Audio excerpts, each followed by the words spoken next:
আসসালামু আলাইকুম প্রিয় শিক্ষার্থীরা, আশা করি তোমরা সবাই ভালো আছো। তোমরা তোমাদের এসএসসি পরীক্ষা দিয়ে তোমাদের অবসর সময়টা বিভিন্নভাবে কাটাচ্ছ।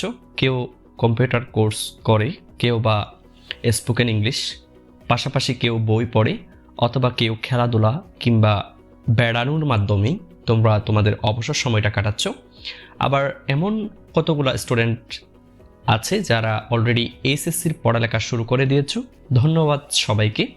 এবার আসো, আমরা এই ভিডিওটার উদ্দেশ্যটা হচ্ছে, তোমাদের মধ্যে অনেকেই বেশ কিছু প্রশ্ন আমাকে করেছো, কেউ মেসেঞ্জারে, কেউ বা ভিডিওর কমেন্টে। পাশাপাশি আমি সবগুলা প্রশ্নকে একসাথে করে এই ভিডিওর মাধ্যমে উত্তর দেওয়ার চেষ্টা করছি। আশা করি আমি তোমাদের সমস্ত কনফিউশন দূর করতে পারবো। যারা এই ভিডিওটা মনোযোগ সহকারে প্রথম থেকে শেষ পর্যন্ত দেখবে, আশা করি তারা আর দ্বিতীয়বার কমেন্টে প্রশ্ন করবে না। এটা আমার একান্ত ব্যক্তিগত মতামত। তাহলে শুরু করা যাক আমাদের আজকের প্রথম প্রশ্নটি। তোমরা অলরেডি স্ক্রিনে দেখতেই পাচ্ছ। 1 নম্বর প্রশ্নটি হচ্ছে, তোমাদের সিকিউ ও এমসিকিউতে কত পেলে এ প্লাস পাবে। তার আগে তোমাদের অবশ্যই জানতে হবে সিকিউ এবং এমসিকিউতে কত পেলে পাস করবে, সেটা তোমাদের অবশ্যই জানা দরকার, যেহেতু সিকিউ এবং এমসিকিউতে তোমাদের আলাদা আলাদা পাস করতে হবে। দেখো, সায়েন্সের ক্ষেত্রে সিকিউতে তোমাকে অলমোস্ট 7-এর কাছাকাছি বা 7 পেতেই হবে, এবং এমসিকিউতে তোমাকে 4 পেতে হবে, তাহলেই তুমি পাস করতে পারবা। আর্টস এবং কমার্সের ক্ষেত্রে সিকিউতে তোমাকে 10 এবং এমসিকিউতে তোমাকে 5 অবশ্যই পেতেই হবে, তাহলে তুমি আলাদা আলাদা পাস করতে পারবে। এরপরে আসা যাক, তোমরা ইন টোটাল কত পেলে তোমরা এ প্লাস পাবে। তার আগে তোমরা অলরেডি স্ক্রিনে দেখতে পাচ্ছ, আমি তোমাদের সামনে একটি সিস্টেম শো করেছি। এটি হচ্ছে শিক্ষা মন্ত্রণালয় কর্তৃক প্রকাশিত গ্রেডিং সিস্টেম। এটা আমরা অনেকেই জানি এবং আশা করি বুঝতেও পারি কত পেলে তোমরা এ প্লাস পাবে। এরপরে আসো আমরা একটু দেখি। এটি হচ্ছে এসএসসি ও এইচএসসি বিজ্ঞান বিভাগের গ্রেডিং সিস্টেম। এটা দুইটার ক্ষেত্রেই প্রযোজ্য, এসএসসি হোক কিংবা এসএসসি হোক। তোমার প্রাপ্ত নাম্বার যদি এমসিকিউ প্লাস সিকিউ মিলে 26 থেকে 32-এর মাঝামাঝি হয়, তাহলে আমরা যদি সেটাকে 75-এ কনভার্ট করি, তাহলে সেটা হবে 60 থেকে 75-এর মাঝামাঝি। কিভাবে তুমি 75-এ রূপান্তর করবা সেটা নিয়ে আমি অলরেডি একটি ভিডিও তৈরি করেছি। যদি তোমরা সেই ভিডিওটি দেখে থাকো তাহলে মোস্ট ওয়েলকাম, আর যদি না দেখে থাকো তাহলে অবশ্যই আমি আই বাটনে বা ডেসক্রিপশন বক্সে বা ভিডিওর শেষে ওই ভিডিওটির লিঙ্কটা দিয়ে রাখবো। এরপরে তুমি যদি এমসিকিউ এবং সিকিউ মিলে বিজ্ঞান বিভাগে 22 থেকে 25-এর মাঝামাঝি পাও, তাহলে সেক্ষেত্রে তোমার নাম্বারটা দাঁড়াবে 50 থেকে 59-এর মাঝামাঝি। এভাবে তুমি যদি এমসিকিউ এবং সিকিউ মিলে 11 থেকে 12-এর মাঝামাঝি পাও, তাহলে সেক্ষেত্রে তোমার প্রাপ্ত নাম্বারটা দাঁড়াবে 25 থেকে 29-এর কাছাকাছি। সবগুলোর সাথে কিন্তু ব্যবহারিকটা যোগ হবে। তোমরা অলরেডি স্ক্রিনে সবগুলা বিষয় দেখতে পাচ্ছ। অর্থাৎ এ থেকে আমরা বুঝলাম আমাদের প্রতিটা মার্কের জন্য 75-এর রূপান্তরের ক্ষেত্রে প্রায় 2.5 করে বেড়ে যাচ্ছে। সুতরাং প্রত্যেকটা মার্ক কিন্তু ইম্পর্টেন্ট ছিল আমাদের জন্য। এবার আসো আমরা অন্যান্য বিভাগের ক্ষেত্রে একটু দেখি। বিশেষ করে ব্যবসা এবং মানবিকের ক্ষেত্রে আমরা এসএসসি এবং এইচএসসির উভয়েরটা একটু দেখি। যদি আমাদের এমসিকিউ প্লাস সিকিউ মিলে প্রাপ্ত নাম্বারটা 34 থেকে 45-এর মাঝামাঝি হয়, তাহলে আমরা যদি সেটাকে 100 নাম্বারে কনভার্ট করি, সেটা হবে 80 থেকে 100-এর মধ্যে দাঁড়াচ্ছে। তাহলে শিক্ষা মন্ত্রণালয় কর্তৃক আমাদের যে গ্রেডিং সিস্টেম, সেই অনুযায়ী তোমরা বুঝতেই পারছো, তোমরা 80 থেকে 100-এর মাঝামাঝি পেলে অবশ্যই এ প্লাস। যদি তোমাদের প্রাপ্ত নাম্বারটা 28 থেকে 31-এর মাঝামাঝি হয়, তাহলে সেক্ষেত্রে সেটি হচ্ছে 60 থেকে 69-এর মাঝামাঝি। সেক্ষেত্রে তোমাদের গ্রেডিং সিস্টেমটা কীরকম হবে তোমরা অবশ্যই বুঝতে পেরেছো। আমি এর আগে শো করেছি শিক্ষা মন্ত্রণালয় কর্তৃক প্রকাশিত গ্রেডিং সিস্টেমটা। আশা করি তোমাদের সমস্ত প্রশ্নটি এখন ক্লিয়ার। এবার আসো আমরা দ্বিতীয় প্রশ্নে যাব। সিকিউ ও এমসিকিউ এ আলাদা আলাদা প্লাস পেতে হবে কিনা? না, এটা একদমই না। তোমাকে আলাদা আলাদা পাস করতে হবে, কিন্তু আলাদা আলাদা এ প্লাস পেতে হবে না। আলাদা আলাদা এ প্লাস টোটালি নয়। এমসিকিউ এবং সিকিউ যোগ করেই তোমাকে এ প্লাস মার্কটা অর্জন করতে হবে। 3 নাম্বার, 3টার মধ্যে 2টাতে প্লাস পেলে পাস হবে কিনা। এরপরে 4 নাম্বার, চতুর্থ বিষয়ের বা প্র্যাকটিক্যাল নাম্বার কিভাবে দিবে। আমি এই 2টা প্রশ্নের উত্তর 5 নাম্বারের মাধ্যমে দিব। সাবজেক্ট ম্যাপিং কিভাবে করা হবে, আমি এই প্রশ্নটার মাধ্যমে 3 এবং 4 নাম্বার প্রশ্নের উত্তর দেওয়ার চেষ্টা করব। প্রথমে আমাদের জানতে হবে সাবজেক্ট ম্যাপিং জিনিসটা কি। আমরা এসএসসিতে শুধুমাত্র 3টা বিষয়ের পরীক্ষা দিয়েছি, বাকি বিষয়গুলো কিন্তু পরীক্ষা দিই নাই। সুতরাং ওই বিষয়গুলোর নাম্বারগুলো যেভাবে এখানে অ্যাড করা হবে মূলত সেটাই হচ্ছে সাবজেক্ট ম্যাপিং।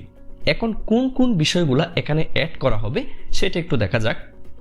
তোমরা স্ক্রিনে দেখতে পাচ্ছ এসএসসি পরীক্ষার ক্ষেত্রে কোন কোন বিষয়গুলো অ্যাড করা হবে।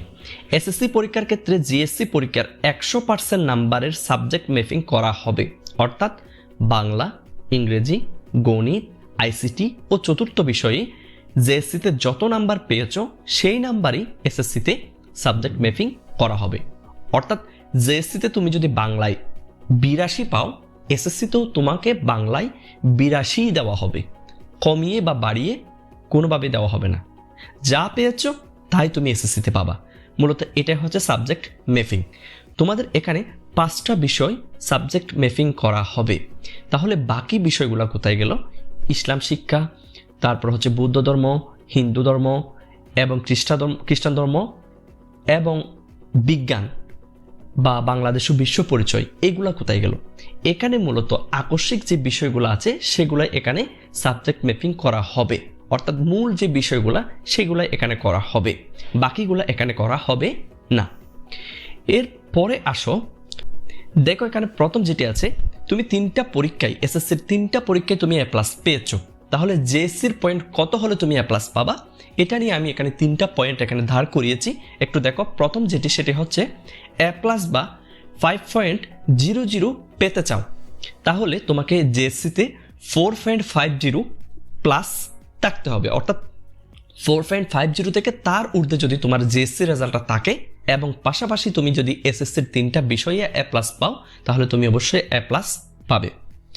আবার মনে করো তোমার এসএসসির 3টা বিষয়ে এ প্লাস রয়েছে, কিন্তু তোমার জেএসসিতে রয়েছে 3.50 কিংবা তার উপরে, তাহলে সেক্ষেত্রে তুমি এসএসসিতে যে রেজাল্টটি অর্জন করবে সেটি হচ্ছে 4.00। একইভাবে তোমরা যদি এ মাইনাস বা 3.50 পেতে চাও তাহলে তোমাকে জেএসসির রেজাল্ট হতে হবে 3.00 এবং পাশাপাশি এসএসসির 3টা বিষয়ে কিন্তু তোমাকে এ প্লাস থাকতে হবে। ওকে, আমরা এবার আসি আমাদের মেইন যে বিষয়টি, সেটি হচ্ছে রেজাল্ট প্রকাশ হবে যতগুলো সাবজেক্টের উপর নির্ভর করে সেগুলো তোমরা দেখতে পাচ্ছ। জেএসসি থেকে সাবজেক্ট ম্যাপিং করা হবে বাংলা, ইংরেজি, গণিত, আইসিটি এবং চতুর্থ বিষয়। তাহলে মোট হচ্ছে সেখানে 5টি, আর বাকি 3টি তোমরা পরীক্ষায় অংশগ্রহণ করেছো, অর্থাৎ ইন টোটাল সাবজেক্ট হচ্ছে 8টি। তোমাকে মিনিমাম জিপিএ 5টা পেতে হলে 8টা বিষয়ের মধ্যে 6টাতে এ প্লাস এবং বাকি 2টাতে এ অবশ্যই থাকতে হবে। অর্থাৎ আমরা যদি একটা বিষয়কে হিসেব করি, একটা বিষয়ে যদি তুমি এ প্লাস পাও সেটা হচ্ছে মূলত 5 পয়েন্ট, অর্থাৎ যে 2টা বিষয়ে তুমি এ পাবা তাহলে অবশ্যই এর মধ্যে 1টা পয়েন্ট এবং 2টা বিষয়ে যেহেতু এ, তাহলে 2টা পয়েন্ট কমে গেছে। তো সুতরাং তুমি 2টা পয়েন্ট যদি মিস দাও তাহলে অবশ্যই তুমি এ প্লাস পাবা।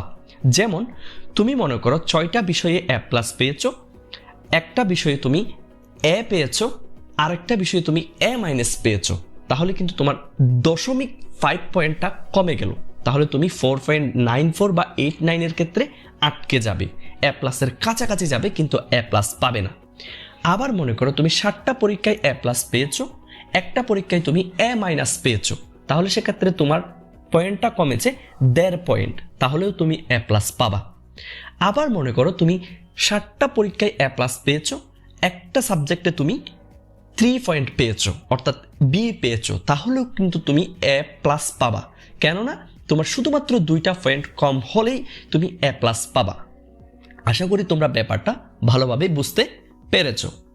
এবার আসো সর্বশেষের আগের যে প্রশ্নটি, সেটি হচ্ছে চতুর্থ বিষয় বা প্র্যাকটিক্যাল নাম্বার কিভাবে দেওয়া হবে।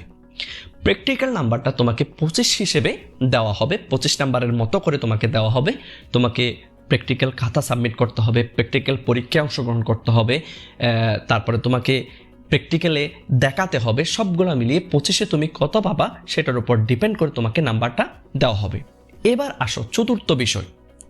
চতুর্থ বিষয়ের নাম্বারটা কিভাবে দেওয়া হবে সেটা নিয়ে অনেক কনফিউশনে আছি। আমি এখানে তোমাদের সামনে 2টা এক্সাম্পল দাঁড় করাবো। তোমরা আশা করি যে কোনো একটা থেকেই সিস্টেমটা হবে। আমি শিওর নই কোন সিস্টেমটা শিক্ষা মন্ত্রণালয় অনুসরণ করবে, আশা করি তোমরা বুঝতে পারবে। একটা সিস্টেম হচ্ছে, চতুর্থ বিষয়টা এখানে সরাসরি জেএসসির কৃষি শিক্ষাটা এসএসসিতে চলে যাবে। অর্থাৎ তুমি যদি জেএসসির কৃষি শিক্ষায় 4 পয়েন্ট পেয়ে থাকো তাহলে অবশ্যই এসএসসিতে তুমি চতুর্থ বিষয়ে 4 পয়েন্ট পাবা।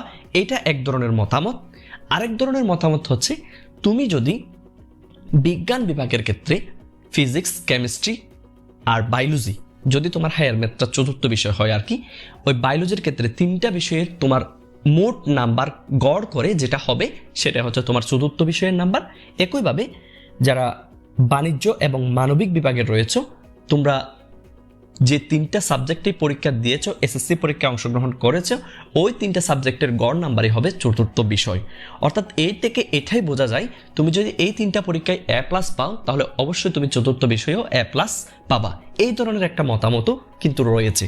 আশা করি আমি বোঝাতে পেরেছি। এই 2টা মতামতের ক্ষেত্রে অবশ্যই যে কোনো একটা গ্রহণযোগ্য হবে বলে আমি মনে করি। এরপরে একদম লাস্ট পয়েন্টটি হচ্ছে, সিকিউ বা এমসিকিউ এ 1 নাম্বার যদি কম পাই তাহলে কি পাস করিয়ে দেবে কিনা, এটা নিয়ে অনেকে অনেক চিন্তিত। কারণ আমার যতটুকু মতামত, আমি যতটুকু জানি, তোমাদের মধ্যে যারা প্রথম পদার্থবিজ্ঞান পরীক্ষাটা দিয়েছ সবার ক্ষেত্রে পদার্থবিজ্ঞান পরীক্ষাটা অনেক শিক্ষার্থীর ক্ষেত্রে একটু খারাপ হয়েছে এবং অনেকে আমাকে জানিয়েছে তাদের 3টা বা 4টা শিওর নয়, 3টা নিশ্চিতভাবে বহু নির্বাচনী হয়েছে। তো এভাবে অনেকে কান্নাকাটিও করেছে। তো আমি তাদের উদ্দেশ্যে এই ভিডিওর মাধ্যমে বলতে চাই, তোমরা যদি সিকিউতে 6 পাও, যেহেতু 6-এর উপরে তোমাকে পেতে হবে বিজ্ঞান বিভাগের জন্য, 7 পেলে তো 100% নিশ্চিত তুমি পাস করেছো। যদি তুমি 6 পাও বা এমসিকিউতে তুমি যদি 3 পাও, তোমাকে 4 পেতে হবে। যদি তুমি 3 পাও তাহলে যে সিস্টেমটা এখানে ফলো করতে পারে সেটা হচ্ছে, তোমরা অ্যাসাইনমেন্ট দিয়েছো কিন্তু মূল বিষয়ের উপর, যে বিষয়গুলো তোমরা পরীক্ষায় অংশগ্রহণ করেছো সেগুলোর উপর। আমার যতটুকু মতামত, তোমরা যদি একটা নাম্বার কম পাও তাহলে অবশ্যই অ্যাসাইনমেন্ট থেকে মূল্যায়ন করা হতে পারে, অথবা এরকম একটা সিস্টেমও হতে পারে। শিক্ষা মন্ত্রণালয় কিন্তু চাচ্ছে কোনো একটা স্টুডেন্টকে আটকে না রাখার জন্য, কারণ অলরেডি তোমাদের অনেকটা সময় কিন্তু নষ্ট হয়ে গেছে এই করোনা মহামারীর জন্য। তো এখানে আমার যেটা ব্যক্তিগত মতামত সেটা হচ্ছে, অবশ্যই তোমাদেরকে একটা গ্রেস মার্ক দেওয়া হবে। হতে পারে সেটা অ্যাসাইনমেন্ট থেকে, হতে পারে সেটা জেএসসির কোনো রেজাল্ট থেকেই। আশা করি আমি বোঝাতে পেরেছি। তোমরা এটা নিয়ে একদম চিন্তা করো না।